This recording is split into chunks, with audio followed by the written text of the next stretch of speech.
Pohon aren tumbuh subur di hutan warga Munjul, Kabupaten Pandeglang, Banten. Mayoritas petani aren masih menggunakan cara tradisional, seperti yang dilakukan Pak Ato setiap harinya mencari air nira aren di hutan dekat rumahnya. Meski dengan cara tradisional, Pak Ato dan para petani lainnya mampu berkembang. Hal ini berkat inovasi dari seorang petani milenial yang menciptakan produk turunan gula aren. Kini, gula aren yang dihasilkan petani dipastikan habis terjual dengan harga yang lebih tinggi.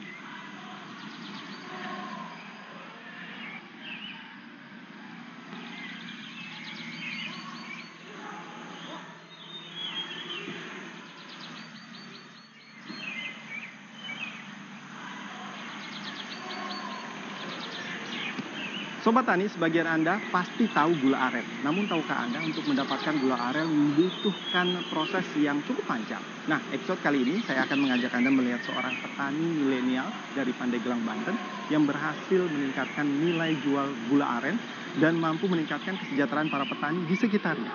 Bahkan ia berinovasi menghasilkan produk-produk olahan gula aren. Langsung saja kita temui Sarnata.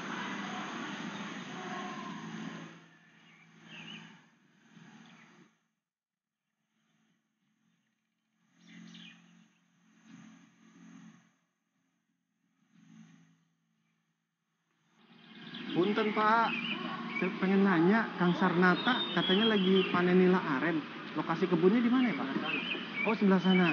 Bisa anterin saya Pak? Ke sana ya Pak. Jauh Pak dari sini Pak? Dekat ya. Mari Pak.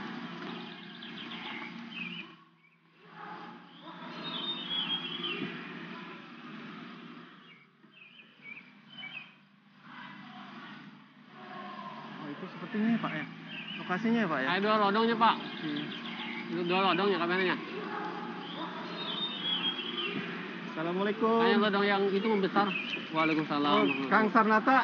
Iya Kang Isra. Oh, ini lagi ngambil arennya ya? Iya lagi mendampingi petani lagi pengambilan nira aren.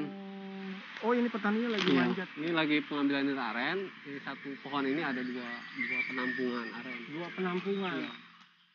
Nah, ini Kang, untuk menjadi gula aren itu dari buahnya atau dari batangnya atau gimana, penampungan itu maksudnya gimana? Ya. Jadi ini merupakan proses pertama dalam membuat gula aren, di mana petani mengambil nira aren yang nira aren itu dari tandannya. Jadi tandan nira aren itu ngeluarin tes-tesan nira aren. Nah, nira aren tadi yang bakal dimasak menjadi gula. Oh gitu.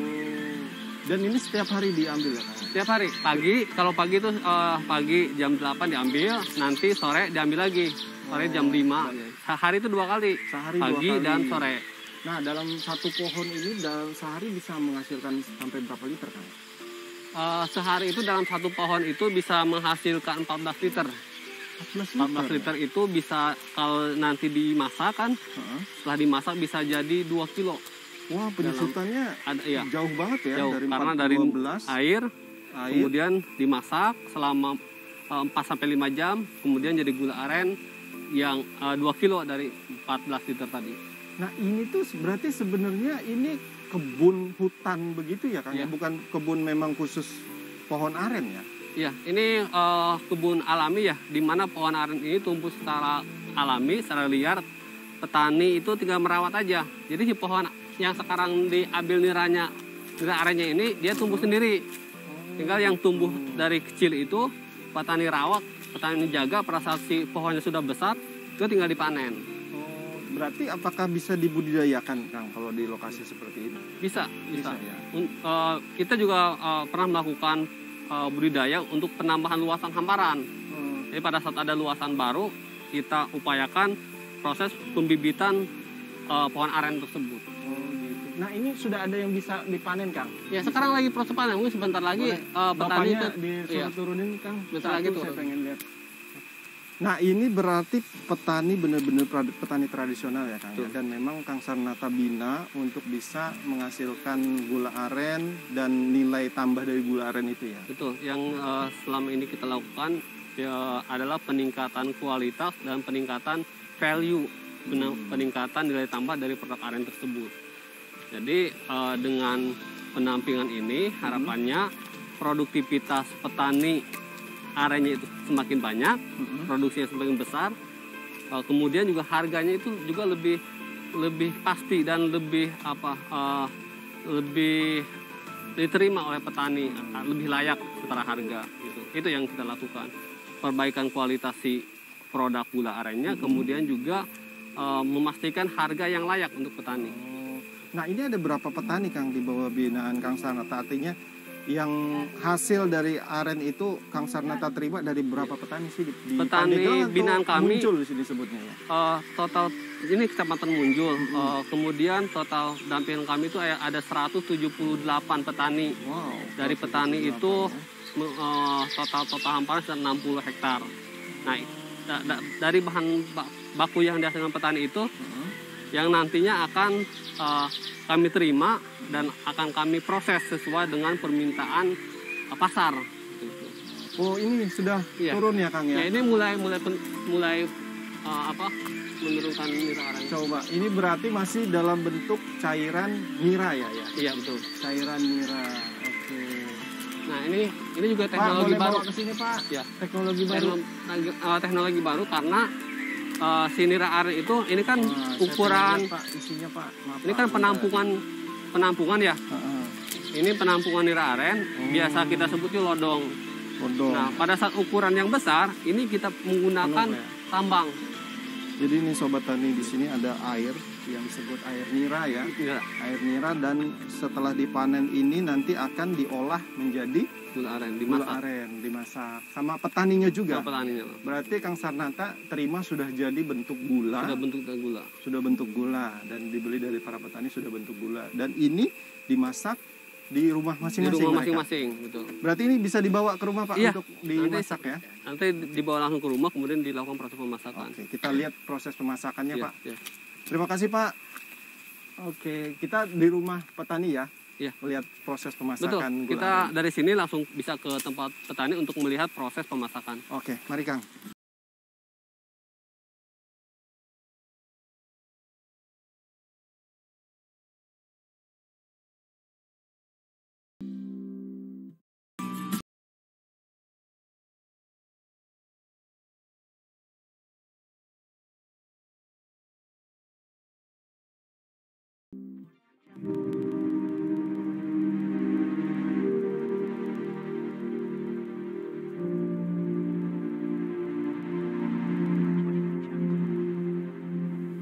Ini dapur berarti dapur milik petani ya? Ini dapur tempat pengolahan petani, dapur tradisional, tempat pemasakan yang dimiliki oleh petani. Oke. Tiap petani itu memiliki dapur seperti ini, dapur tempat pengolahan nira aren nantinya. Jadi dia setiap habis panen masak sendiri dan ngolah sendiri, dan ini proses pengolahan dari air nira aren ini menjadi gumpalan gula aren itu berapa lama Kang? Proses pemasakan dari nira aren yang tadi kita ambil di kebun itu ya, itu selama 5 jam. Artinya dari jam 8 diambil, itu jam 1-an itu udah menjadi gula. Dari nira aren sudah berubah menjadi gula aren.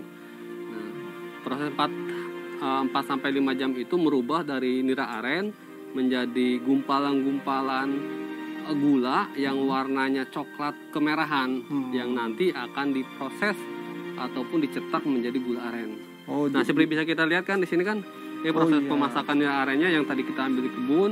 Ini perlu diaduk ya? Iya, nanti paling ada buih-buihnya di atas itu nanti dibuang-buang aja selama proses 5 jam nanti. Nah, setelah dimasak selama 5 jam itu akan berubah warnanya menjadi warna gumpalan coklat terang kayak gitu. Kemudian setelah jadi gula nanti akan dicetak. Dicetak. Nah, ini alat cetakannya nih. Dari batok kelapa ini dibuat dari batok kelapa. nanti gumpalan aren tadi ini dicetak ke dalam ataupun menggunakan cetakan batok kelapa. Berarti intinya dari para petani ini masih banget tradisional ya. Betul, betul. Dan ini setelah dicetak menjadi bentuk seperti apa, Kang? Nah, nanti setelah dicetak itu bentuknya menjadi gula aren. Nah, iya. Nah. Ini ya yang sering kita temuin di pasar tradisional, betul. model gula aren seperti ini ya. Dan ini Mas, ini yang kami terima. Artinya gula aren ini yang saya terima, yang nanti akan diolah menjadi beberapa produk, dikembangkan lagi menjadi beberapa produk. Nah, tentunya gula aren yang kami terima ini adanya peningkatan harga dan kepastian harga. Kalau biasanya mereka jual ini ke pasar tradisional biasa laku berapa nih? Iya. Harga kalau dijual ke pasar tradisional ini hanya sekitar 17.000 per kilo. Karena pasarnya juga terbatas, segmen pasarnya juga terbatas dan dipasarkannya juga hanya di pasar tradisional. Nah, sedangkan pada saat gula ini kami terima ini akan dirubah lagi menjadi gula aren semut, kemudian gula aren jahe, kemudian gula aren cair yang tentunya nilai harga juga akan bertambah dan pemasaran juga lebih luas, Mas. Oh, artinya pertama sudah kepastian harga, artinya harga yang layak untuk petani. Betul. Dan juga ada peningkatan harga, kemudian juga kebutuhan juga saat ini masih kekurangan. Karena pemasaran terus berkembang, permintaan pasar itu terus berdatangan untuk kebutuhan gula aren ini. Nah, Kang, sudah jadi seperti ini akan diproduksi. Lokasi produksi Kang Sarnata di mana? Di dekat juga, ini juga, cuma beda kampung saja. Boleh kita lihat langsung proses produksi untuk menjadikan produk-produk turunan lainnya. Betul. Ya, Kang ya. Mari Kang, di mana Kang lokasinya Kang? Mari kita bareng ya ke tempat produksi.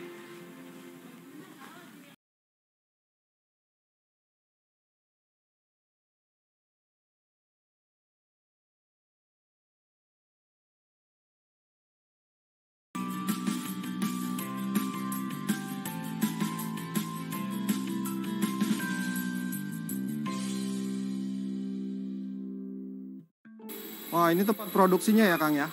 Betul Kang, ini tempat produksi yaitu tempat melakukan proses pengeringan atau pengopenan. Tadi yang dari gula aren batok itu apakah langsung masuk di sini atau ada proses sebelumnya hingga di oven ini Kang? Dari gula batok yang kita terima dari petani itu dilakukan proses pemasakan gula semut atau kristalisasi. Oh, kristalisasi. Nah, setelah dilakukan proses kristalisasi itu dilakukan pengayakan. Pengayakan tahap pertama yaitu pengayakan yang tujuannya untuk memisah antara yang butiran kasar dengan butiran yang lembut. Dimana nantinya butiran yang lembut tadi akan masuk ke tahap berikutnya yaitu proses pengeringan atau pengopenan. Seperti yang dapat dilihat di sini, ini proses melakukan pengopenan atau pengeringan, di mana gula semut yang pada awalnya itu memiliki tekstur yang cukup basah, ini pada saat dilakukan pengopenan selama 2,5 jam ini kadarnya akan turun ya. Sampai dari berapa sampai berapa? Dari 10% kadar air awal ini diturunkan sampai 2%. Artinya dengan 2% ini memungkinkan bahwa gula aren semut ini memiliki daya tahan yang lebih lama. Sampai berapa lama tuh bisa tahan kalau sudah? Bisa tahan sampai 1 tahun. Wow, berarti dengan jangka waktu itu pemasaran akan lebih mudah ya Kang ya? Iya, akan lebih mudah. Kemudian juga kita nggak khawatir. Kita kirim ke luar daerah juga nggak khawatir. Bahkan ke luar negeri juga sama, nggak khawatir. Nah ini pun, wah ini kayaknya beda nih. Ini apa Kang? Ini jahe merah. Wah, produk olahan lainnya ya, selain gula semut dan gula aren itu sendiri ya. Nah ini juga perlu kita sampaikan nih ke Kang Ikra bahwa kami selain punya produk gula semut, kami juga punya produk gula jahe. Ada gula jahe, ada jahe kunyit, ada jahe temulawak. Nah ini prosesnya. Wow, si jahe merah tadi inovasi dari pengembangan Arenta, ya? Dari Arenta. Selain ada gula aren semut, ada juga minuman serbuk rempah seperti jahe, minuman jahe. Nah setelah di oven gula aren dan jahe, terus proses lainnya mana Kang? Oh ini mesin apa ya? Ini mesin pengayak. Ya, kalau di tempat sebelumnya itu pengayakan pertama, kalau di alat ini adalah pengayakan tahap kedua. Tahap kedua atau pengayakan finishing, pengayakan terakhir. Dimana pada saat si gula ini sudah lolos ayakan, ini sudah siap di packing dan dikirim, sudah siap dipasarkan. Oh, ini yang Ya. tidak Ini yang masuk tidak lolos ayakan. lolos ayakan. Ya. Apakah Nah, ini nanti akan diolah lagi? Yang nggak lolos? ini juga akan diolah lagi. Nanti yang tidak lolos ayakan ini ada mesin namanya mesin penepung gula semut. Nanti nggak kebuang nih mas, nggak terbuang karena yang ukuran besar ini juga bisa ditepung lagi, diolah lagi, kemudian diopen lagi dan diayak lagi. Artinya dari gula aren itu tidak ada yang terbuang sedikit pun. Ya? Tidak ada, semuanya Semua akan bisa terolah, diolah, ya? semuanya bisa termanfaatkan. Wow. Jadi tadi ada jahe, ada kunyit. Olahan apa lagi Kang? Selain jahe, kunyit, Ada temulawak juga, ada gula aren cair. gula aren cair. Ya, Wah. termasuk juga gula aren kan selain gula batok kita memiliki juga gula aren cetak koin. Ah, Nah selain itu ada yang terbaru nih, lagi tahap riset, itu asam kandis. Jadi kita mengolah minuman yang bahan bakunya dari asam kandis. asam Jadi kandis, ya. rasanya asam, ada rasa gulanya, pokoknya mantap Pak. Wah, artinya tidak kehilangan inovasi, selalu berinovasi ya Nah Kang? itu Sarnata? yang menjadi kelebihan Arenta di sini, di mana pengembangan produk ini menjadi suatu hal yang utama. Tiap tahun kita melakukan proses pengembangan, setiap tahun kita melakukan proses inovasi.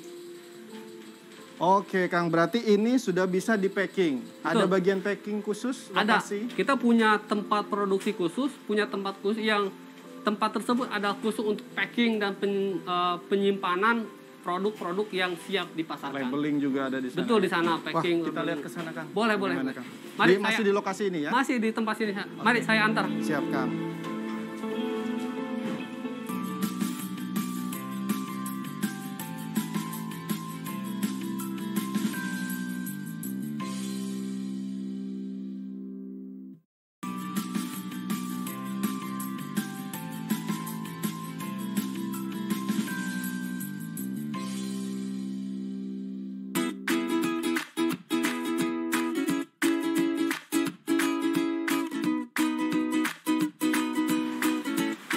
Wah, ini tempat packaging ya Kang ya? Betul. Ini tempat pengemasan kita.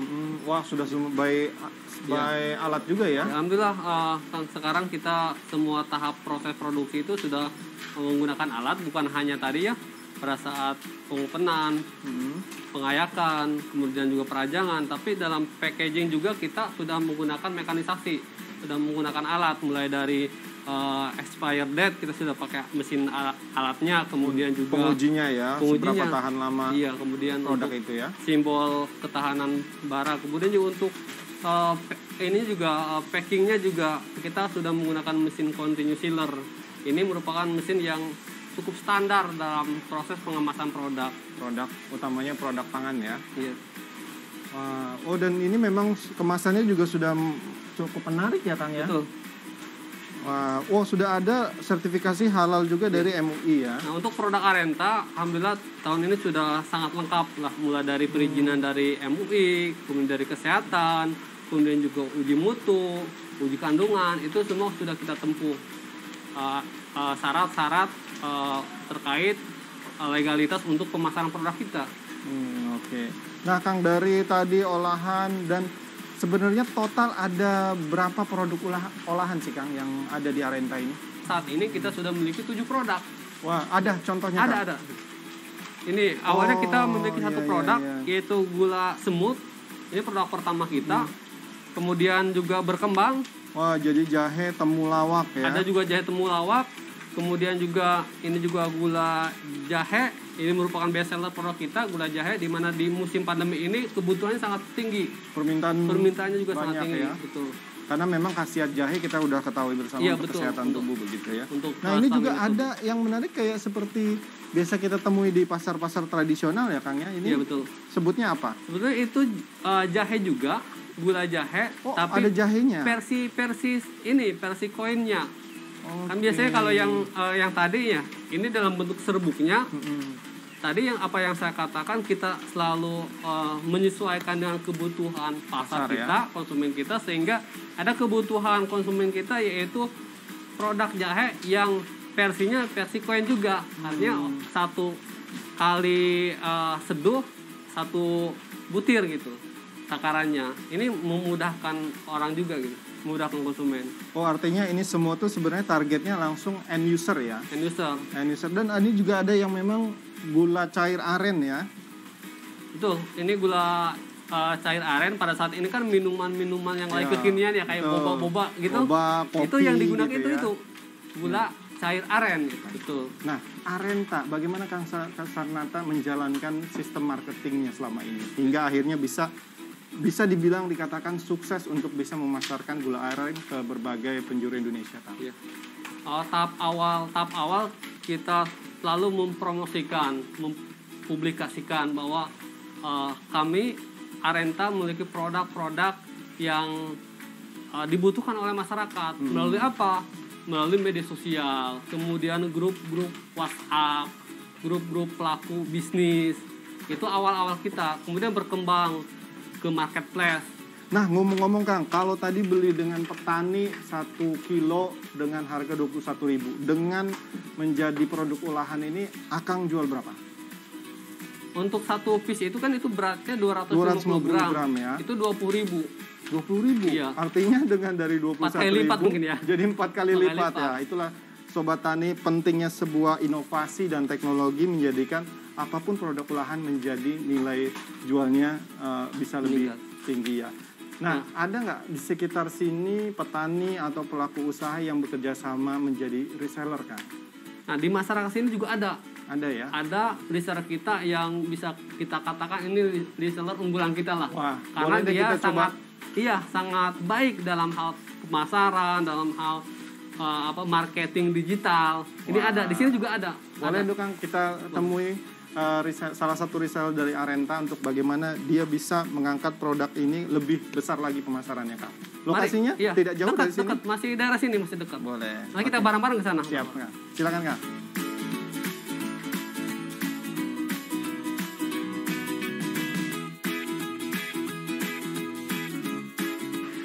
Nah, ini Kang Rizky, ini merupakan salah satu reseller kita. Dia juga menjual, selain menjual offline, juga menjual online di marketplace. Nah, orangnya ada? Ada. Kita panggil. Pak Bambang. Ya. Oke. Pak Bambang, kami dari TVRI. Ya, terima kasih. Nah, berarti Pak Bambang ini reseller dari Arenta ya? Udah berapa lama sih, Bang? Betul, saya reseller dari Arenta. Kurang lebih saya mulai dari tahun 2017. Nah, Mas Bambang, dari 2017 jualan konvensional dan jualan di online juga, ada nggak manfaat yang sangat terasa ketika jualan produk-produk Arenta, produk-produk olahan pertanian ini? Sangat ada sekali, Pak. Jadi saya memulai bisnis berjualan itu dari produk ini dulu. Sebelum buka toko ini, saya jualan ini dulu. Oh gitu. Seperti itu. Jadi dengan terbantu dengannya berjualan Arenta, saya bisa mengumpulkan sedikit-sedikit modal-modal untuk menambah barang, membuka toko gitu ya. Membuka toko supaya reseller saya bisa mudah datang ke tempat. Nah, tidak hanya jual ini, akhirnya saya berpikir untuk menambah modal dengan keuntungan dari Arenta, saya sisihkan, saya beli barang-barang yang lain. Nah, jadi alhamdulillah di 2022 ini bekerja sama dengan Arenta, dengan Kang Sarnata, saya bisa membuka toko di sini seperti itu.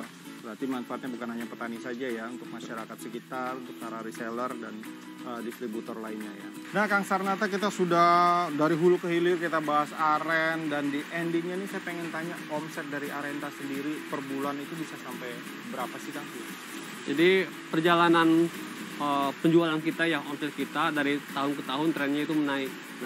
Dari tahun 2019, 2020, 2021 juga trennya terus naik. Di mana pada tahun kemarin saja, pada masa pandemi, omset kita paling tinggi, yaitu 1,6 miliar dalam 1 tahun. Wow, 1,6 miliar dalam 1 tahun ya. Ini indikatornya karena ada penambahan reseller, ada penambahan mitra-mitra kita terus bertambah tiap tahunnya, sehingga mencapai omset 1,6 triliun miliar tadi. Kekuatannya reseller sama distributor. Betul, lainnya, kekuatan ya. kita ada di sana.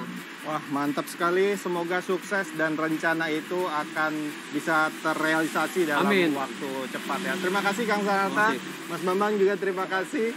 Sobat Tani, itulah cerita dari sosok inspiratif petani milenial dari Pandeglang, Banten, di mana ia bisa mengangkat potensi lokal desanya hingga bisa meningkatkan kesejahteraan para petani di sekitarnya. Kami harap informasi ini dapat menginspirasi Anda di rumah. Sampai jumpa di episode berikutnya. Terima kasih, Kang. Masih. Terima kasih. Wah, ini banyak produknya.